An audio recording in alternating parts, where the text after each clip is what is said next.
Everyone, welcome back to my channel Sonali's world. Sonali পৃথিবীতে তোমাদের সবাইকে সুস্বাগতম। আজ আছি আগ্রাতে। তো তোমাদের আগের এপিসোডে বলেছিলাম আমরা আগ্রা যাব এবং তাজমহল দেখব। তো সেখানেই চলে এসেছি আজমির থেকে। আমরা ভোরে 4টের সময় ট্রেনে উঠেছিলাম এবং এসে নেমেছি প্রায় 1টার দিকে। এসে খাওয়া দাওয়া করে আমরা এখন চলেছি তাজমহলের উদ্দেশ্যে। তাজমহলটাই দেখব। এখানে দেখার অনেক কিছুই আছে, কিন্তু অতগুলো দেখার সময় নেই, কারণ আমাদের সন্ধে পরই আবার ট্রেন, বাড়ি ফেরার ট্রেন। এখান থেকে আমরা এটা দেখে আমরা রওনা দেব বাড়ির উদ্দেশ্যে। তো 15 দিনের ট্যুর ছিল আমাদের।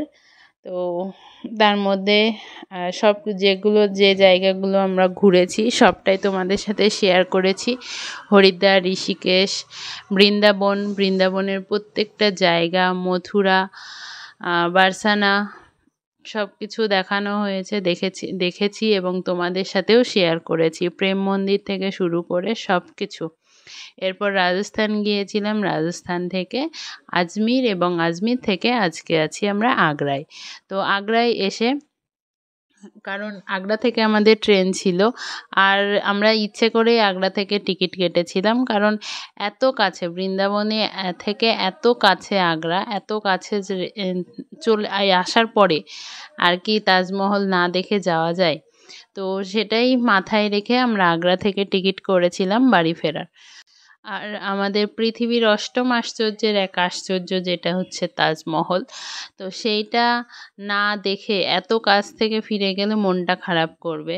যেমন মন খারাপ করছিল ঋষিকেশে গিয়ে রিভার রাফটিং এবং বাঞ্জি জাম্পিং করতে পারিনি বলে, কারণ সময়ের অভাব।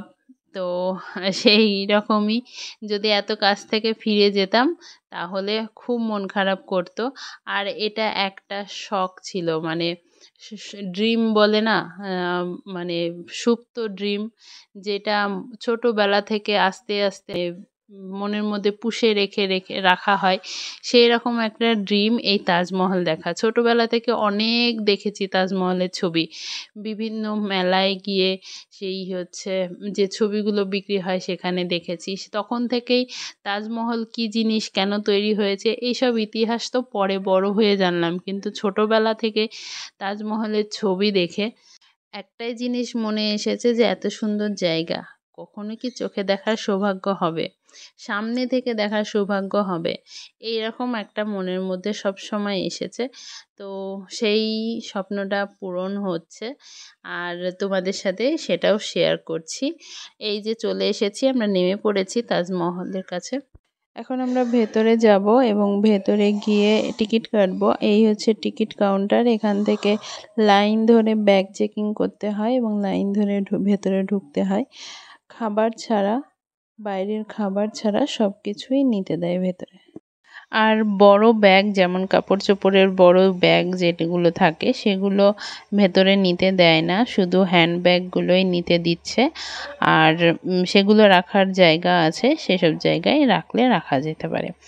তো আমরা ভেতরে চলে এসেছি। ওই যে মেন গেট তাজমহলের, এই গেট দিয়ে ভেতরে ঢুকতে হবে, এবং ভেতরে ঢুকে যে দৃশ্যটা দেখলাম তোমরাও দেখো, অসাধারণ। আর সব জায়গায় ইতিহাসের যে একটা ছোঁয়া, আর যে কাহিনীটা আমরা জানি, এই তাজমহল যারা তৈরি করেছিল সেই শিল্পীদের হাত কেটে নেওয়া হয়েছিল, এবং তাদের হাতের যে কাজ সত্যিই অসাধারণ।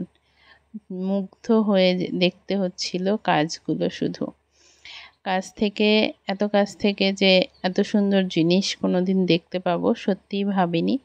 তবে যাই হোক, দেখলাম, অসাধারণ লাগলো, যা ভাষায় প্রকাশ করা যাবে না। তো প্রত্যেকটা অ্যাঙ্গেল থেকে আমি তাজমহলের শ্যুট নিয়েছি, তো তোমাদের সাথে শেয়ার করব, এবং প্রতিটা অ্যাঙ্গেল থেকে এটা সামনে মনে হচ্ছে, এটাই এর বিশেষত্ব।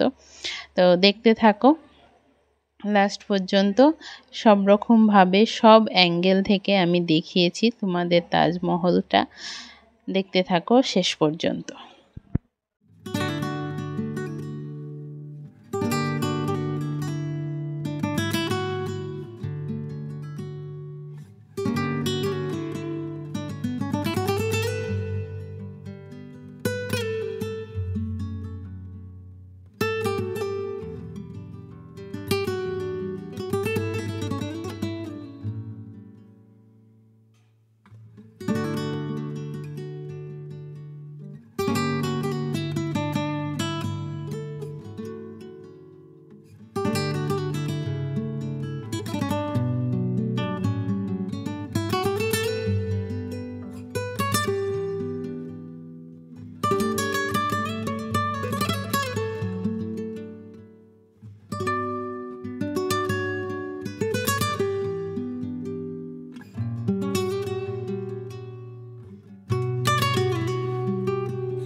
এই তাজমহলের ভেতরেও ঢোকা যায়, ভেতরে ঢোকার জন্য এক্সট্রা চার্জ নেয়। তো এখানে এসে এক্সট্রা চার্জ দিয়ে টিকিট করতে হয়। আমরা ভেতরে যাইনি, কারণ অনেক বড় লাইন ছিল, অতটা লাইন পেরিয়ে যাওয়া আর সবাইকে একসঙ্গে ঢুকতে দিচ্ছে না, অল্প অল্প করে মানুষ ঢোকাচ্ছে ভেতরে এবং বের করছে। আগে তারা দেখে বেরোচ্ছে, তারপরে এদিক থেকে আবার ঢুকতে দিচ্ছে। তো দেখলাম যে ওইভাবে যদি আমরা লাইন দিয়ে ভেতরে ঢুকতে চাই তাহলে অনেকটা টাইম যাবে, আমাদের ট্রেনের টাইম আবার হয়ে যাবে। তো সেই জন্য রিস্ক নিলাম না। তবে ভেতরে তেমন কিছু নেই, যা শুনলাম আশেপাশের লোকজনের কাছ থেকে। আর এই যে দেখো কাছ থেকে পাথরগুলো, আর পাথরগুলো খুব ঠান্ডা, এত গরমের মধ্যেও খুব ঠান্ডা, হাত দিয়ে দেখলাম। আর এগুলো যখন পালিশ করা হয় মুলতানি মাটি দিয়ে পালিশ করা হয়, সেই জন্য এটার মধ্যে লালটে একটা ভাব আছে। তো চলো আজকের মতো টাটা, ভালো থেকো, সুস্থ থেকো।